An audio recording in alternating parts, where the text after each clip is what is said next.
Alrighty guys, real quick, this is a long version, okay?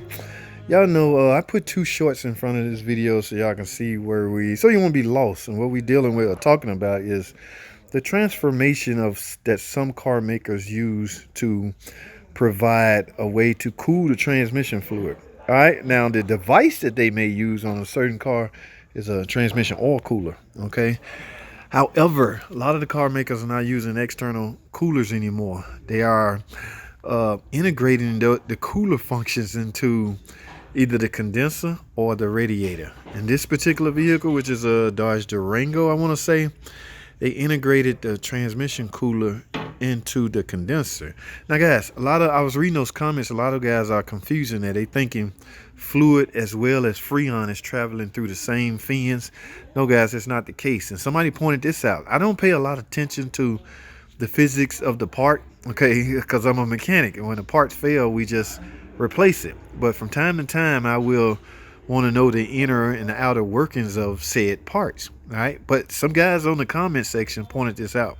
If you take a look at this, you can see these this row, I don't know, 1 2 3 4 5 to 12.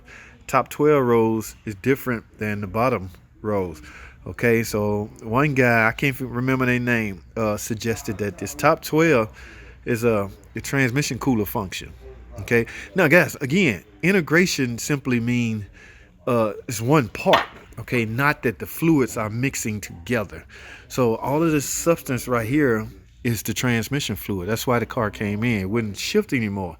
All right, but so our job was to find out where the leak. When we pull the dipstick and find out there's no fluid in it, we need to know why, right? Yes, we freaking need to know why. Okay, let's do some. If these top 12 are transmission cooler, obviously this is where the cooler lines hook into, and as you can see, that is the case. There's two lines that go straight into these ports right here, transmission cooler, and this one right here is likely the AC, which will do the bottom half of it. But one begs the question, I got fluid, maybe this fluid started right here, guys.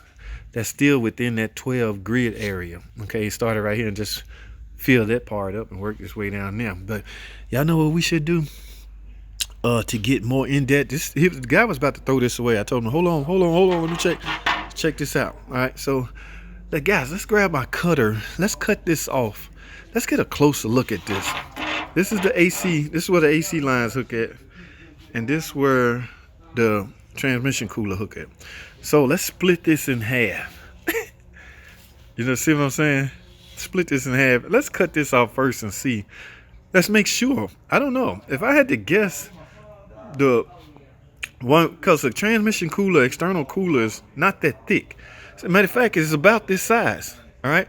So car makers probably thought of this as a better way to save on parts.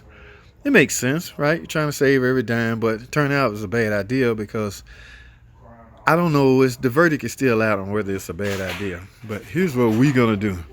I'm finna do some more experimentation. All right. I love experimenting with you guys. So we're gonna cut this open, chop it right here or in half, and see what we see. I don't know what we're gonna see.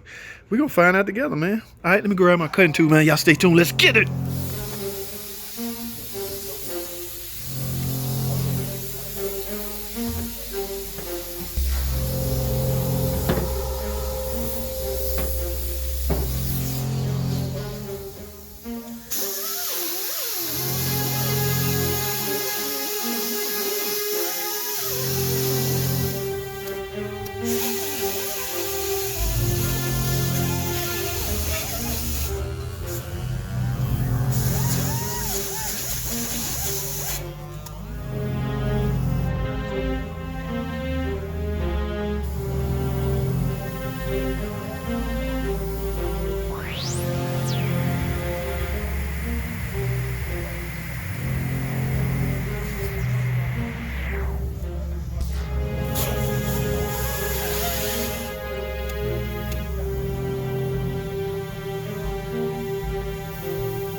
So, well, guys, what do you know? All those guys that were calling me a liar, what does this look like? This look like your typical transmission cooler that sits in the front of the radiator if it was external. This is exactly what the Dodge Journey uses. They uses an external transmission cooler that looks just like this. So think about it. If your AC is not heavy duty, there's no reason for the condenser to be extremely large, right? Right. So what does that say? Let's save money, guys. The engineers got together. Let's save some money. Let's combine the freaking trans cooler with the AC, and it should fit in the car and work perfect. Now, what they didn't account for was potential problems. All right. Now, I'm still not completely satisfied. This is where the transmission line hooks up. So that leak that formed, obviously, yeah, started right here and just worked its way down, guys. So that's pretty much how it's set up. Without that, this size condenser will work perfect in that car. This is a typical AC condenser. Now, without that cooler on it, if you look at this, you would simply think you have a refrigerant leak, okay? Because the symptoms of a Freon refrigerant leak is pretty much the same, right? You're gonna have that little black oily substance right in this area. So, but because I know the trans cooler was attached to it, this is liking my problem. But this is what it is, guys. Y'all want to cut this part off to see how it connects to the fin? Well, we would, but I'm out of cutting wheels. My cutting wheel has got shorter. So the next one I take off, the next one I replace, because a lot of guys want to see the connection points. This is where the cooler lines go to, guys. But I'll show y'all on the car when I get some time. Okay, when the next one I do, rather. Guys, still want to cut this off to see how those transmission lines go in here and it do its thing. I don't have enough wheel, guys. I'm sorry. We'll do the next one. All right, but I want to experiment with you guys because y'all are saying stuff I was learning from y'all. As far as, again, guys, when we get a problem like this, we merely replace the part. You guys are obviously more in tune, or more curiosity is killing you. You want to know. One guy kept telling me, God, the fins at the top is for the transmission cooler. The rest of them is the condenser. So I say next chance I get, we're going to cut one open. Here you are.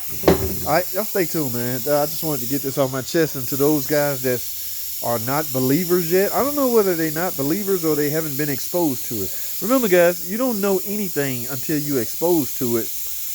You're going to be resistant to believing something that you hear somebody say. Some cases, you literally need to be exposed to this for it to sink in. Like that guy with the 40-year ASE Master Tech guy.